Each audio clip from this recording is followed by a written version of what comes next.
देखिए दोस्तों, लोगों के लिए आधार कार्ड में डेट ऑफ बर्थ को अपडेट करवाना सबसे बड़ा मुश्किल काम हो गया है। तो लोगों के सबसे ज़्यादा सवालात यही रहते हैं कि वो अपने आधार कार्ड में अपनी डीओबी को अपडेट कैसे कराएं, चाहे फर्स्ट टाइम हो या सेकंड टाइम हो। और ख़ासकर वो लोग बहुत ही ज़्यादा परेशान रहते हैं बेचारे, जिनकी आधार में डीओबी लिमिट क्रॉस हो गई है। मतलब हम अपने आधार कार्ड में सिर्फ एक मरतबा ही अपनी डेट ऑफ बर्थ सही करवा सकते हैं। अब वो सही हो जाए या गलत हो जाए, वो हो जाएगी लिमिट क्रॉस। उसके बाद यूआईडीआई का ऑटोमेटिक मोड आपके आधार पे लगा दिया जाएगा, खासकर डीओबी पे। आप फिर अपनी डीओबी को अपडेट नहीं करा सकते। जब भी आप कराएंगे डीओबी लिमिट क्रॉस में, आपका डीओबी अपडेट रिक्वेस्ट को रिजेक्ट कर दिया जाएगा। तो अब मेरे लोगों के सवालात ये रहते हैं कि भाई हम किस तरीके से अपने आधार में फर्स्ट टाइम डीओबी अपडेट करवाएं, सेकंड टाइम कैसे अपडेट करवाएं और क्या डॉक्यूमेंट हैं जो ज़रूरी हैं। तो आज का ये पूरा वीडियो इसी टॉपिक पर है। दिल थाम के बैठे रहिएगा और ध्यान से सुनते रहिएगा, देखते रहिएगा। इस वीडियो को लाइक कर दीजिएगा वीडियो को पहले ही, क्योंकि आपके बहुत काम का ये वीडियो है। देखिए, सबसे पहले मैं आपको डॉक्यूमेंट की लिस्ट बता देता हूं कि आपके डीओबी अपडेट के लिए कौन कौन से डॉक्यूमेंट एक्सेप्टेबल हैं। देखिए, सबसे पहले आप जान लीजिएगा कि अगर आप अपने आधार कार्ड में, ये फर्स्ट टाइम वालों के लिए बता रहा हूं मैं, जो डीओबी को अपने आधार में अपडेट करा रहे हैं, उनके लिए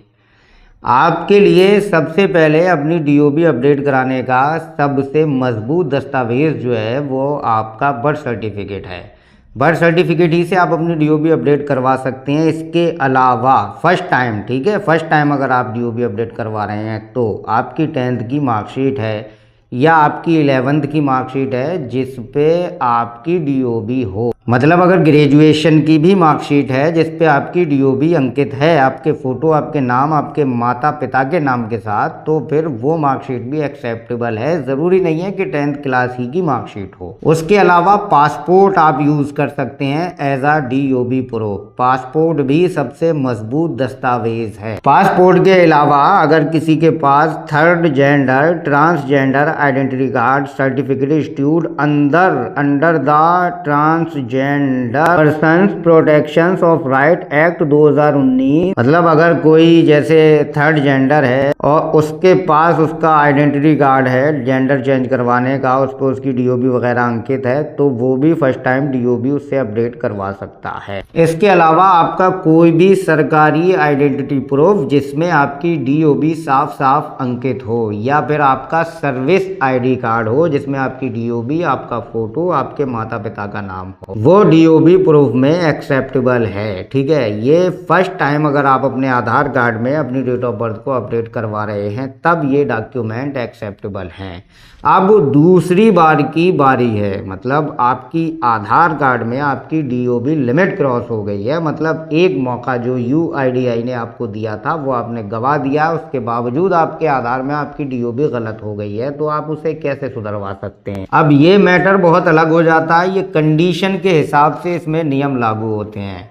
जैसे आपने अपना बर्थ सर्टिफिकेट अगर सही दिया था, उसके बावजूद ऑपरेटर की गलती से या टाइपोग्राफिकल मिस्टेक से आपकी डीओबी गलत हुई है, तो फिर आपको वही अपना सही वाला डॉक्यूमेंट देना होगा, डीओबी प्रूफ, बर्थ सर्टिफिकेट जो आपने पहले दिया था। उसके बावजूद ऑपरेटर ने आपके आधार में आपकी डीओबी गलत कर दी और आपको जो है वो एफिडेविट नहीं बल्कि एनेक्सर सेकंड फॉर एडल्ट भरना होगा अगर आप बालिग हैं तो। वरना अगर आप चिल्ड्रन हैं, मतलब 18 साल से नीचे के हैं, तो एनेक्सर सेकंड ए आपको भरना होगा। ये self declaration requesting DOB update for correcting operator error typographical mistake. बस ये सादा पेपर पे आपको प्रिंट करा लेना है, नोटरी वोटरी आपको नहीं करवाना है। अच्छा, अब आपकी डीओबी जो है वो लिमिट क्रॉस हो गई है और आपने पहले फेक बर्थ सर्टिफिकेट लगा दिया था या फिर आपने मार्कशीट लगा दी थी, तो फेक बर्थ सर्टिफिकेट का केस बहुत अलग है, लेकिन मार्कशीट का केस अलग है। पासपोर्ट लगाया है उसके बावजूद डीओबी लिमिट क्रॉस हुई है तो वो केस भी अलग है। इसमें यूआईडीआई पहले तो यही कहेगा, कहता भी है, यूआईडीआई की गाइडलाइन यही कहती है कि उसी दस्तावेज का करेक्ट वर्जन उन्हें चाहिए, मतलब सेम दस्तावेज का नंबर होना चाहिए और फिर डीओबी उसमें अपडेट होनी चाहिए, तब यूआईडीआई उसे अपडेट करेगा। लेकिन यूआईडीआई ने एक रास्ता और निकाला है और वो आपको एफिडेविट पे प्रिंट कराना है 10 वाले स्टाम्प पेपर पे और फिर उसे जो है नोटरी करवा लेना है।